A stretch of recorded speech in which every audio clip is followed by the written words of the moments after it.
necessarily at the expense of another candidate. But I think it's clear that all the votes are there to fight for. It's a really difficult electorate to judge the Conservative Party membership, and we just need to keep going and trying to get Rishi's message out. But it's very clear that I think Liz so far, I think the campaign has. I think it's clocked up about £61 billion worth of spending commitments. So I guess they're trying to find out where that's going to come from. So I guess that was a policy that was designed to try and claw some of that back. How embarrassing is this U-turn in your view, Minister? Well, it's just a bad policy. This is actually something that's been around, hanging around for many years. It was in 2002 it was discussed. It was discussed in the coalition government as well. And it's just a bad policy. We're about levelling up, not about levelling down. We're about making sure that we fairly pay our public sector. But if you actually look at the concern in the economy right now, it's actually skills gaps and skills shortages. You need to help with recruitment everywhere. So this would actually backfire in terms of recruitment in the places we need people as well. So it's just a ill-thought-through policy.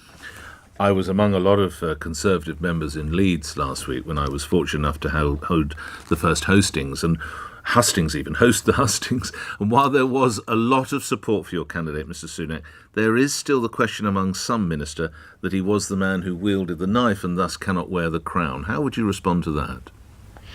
Well, 60 of my colleagues resigned in a matter of 24 hours. And obviously that was on the back of the Chris Pincher affair, and it was on the back of Simon MacDonald's revelations about what was known before.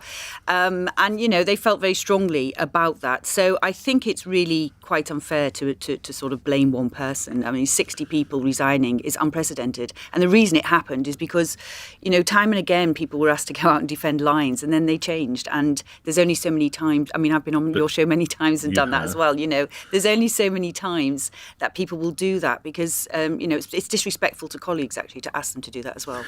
While I have the benefit in line, a couple of other points, if you would. Obviously, you enjoyed, as we all did, revelled in the success of the Lionesses at the weekend, and they had that fantastic day in London. But they didn't have an open-top bus, which is not your fault, but they didn't either go to Downing Street, whereas the blokes who won the Ashes did, and the blokes who ran the Rugby World Cup in 2003 did. We note that the girls ended up in McDonald's and various other restaurants. They should have gone to number 10, shouldn't they, Minister? I'm sure they'd be very welcome at number 10. I don't know who's there at number 10 at the moment, but I'm sure they'd be very welcome at number 10. Well, I think Larry the Cat is in position, but I don't think he can open the door. He hasn't got the thumb. So he's not issuing invitations. No, and I know the Prime Minister was at the very, very important affair of the funeral of Lord Trimble, but we have got subsequent time. Do you think Rishi Sunak would welcome them in?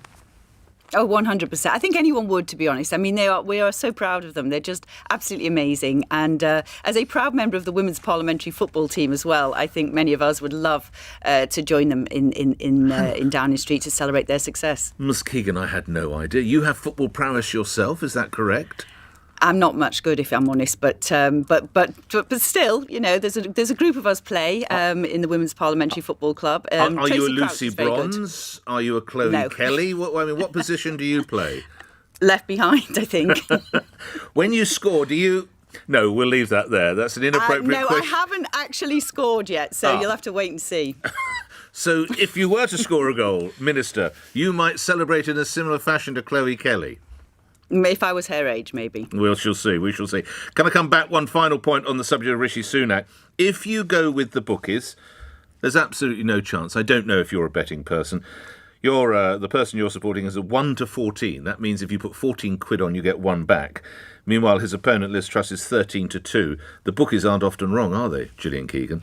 Well, in political betting, they are actually. It's very easy because not many people bet on politics. So, you can actually move the market very quickly. And if you look at the contest, the market's moved massively. So I think it isn't, it isn't as stable as perhaps other betting odds. Lastly, need to finish on a very grave subject, reminding the listeners that you are Care Minister. The case of Archie Battersby appears to be coming to its end now, Minister. His family have been told that life support will be withdrawn at 11 o'clock this morning. They are seeking to take their 12-year-old now, to use their expressions, to die with dignity in a hospice. There is the possibility of a referral to Europe, but that has been a possibility for some days, so it seems unlikely. Should they be able to say farewell to their boy in a hospice? Is it right that the boy is now cared for, though, in the hospital? Minister? Well, actually, I was at Children's Hospice yesterday, Noah's Ark, and they do the most amazing work. And I think Is that the one in Barnet? Yes. Oh, I've yes. done And fundraising for that. It's incredible, isn't it? it's incredible, and I was there for a few hours yesterday and meeting families, and there is no doubt that being in a hospice environment in those extremely difficult times, nobody wants to lose a child, and it's so sad what's happened to Archie, and our heart goes out to his parents. But being in a hospice, I think, does help, and it does help the family at the end of that very sad journey. So, I'm a huge fan of children's hospices. I don't know what's going to happen now, but I know that, that they welcome lots and lots of children who sadly are at the end of their life. So if transportation was viable, that is to say ventilators and the equipment needed to sustain life for the young chap, the transfer should be at least considered, is what you're saying.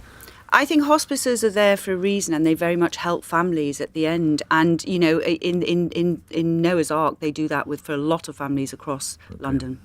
Good speaking with you. I look forward to watching you at some point in a minister's football game, a parliamentary football game, and thank you for appearing here. Gillian Keegan is Care and Mental Health Minister. Just, of course, referencing pushing for Rishi Sunak to be the leader of the party and pointing some of the issues perhaps to Liz Truss's policy as regards public sector pay. Let's talk with the problems now the RSPCA are encountering with dogs. Abby is in Tower Hamlets. Have you got a dog? Good morning. Hi, Nick. Yeah, thanks for taking my call. I do have a dog. Might I ask his or her name? Murphy is her name. Her name. And what breed is Murphy? How long have you had Murphy? So I've actually had her a year and a half. So we got her right at the end of the pandemic. Yes. And she's actually a proper mongrel, height 57. Right. Bit of everything. I'll put my hands up and admit that, my partner and I didn't do the due diligence needed in considering kind of the extent of commitment needed to raise and care for the dog. But I feel very strongly as that was our decision. Although it can be extremely hard, we're going to see that decision through and make relevant changes to our lives to accommodate her. Had you kept a dog as a child? Had your boyfriend had a dog when he was a young lad with his family? Yeah, we both had dogs growing up. I think it's a very different kettle of fish, having a family to look after a dog than just two people. What's been the biggest wake-up call to having Murphy? I think she's a high-energy dog, requires lots of 2.5 hours of walking outside, stimulation a day. She's like an Olympic athlete. Yeah, it really is sometimes. So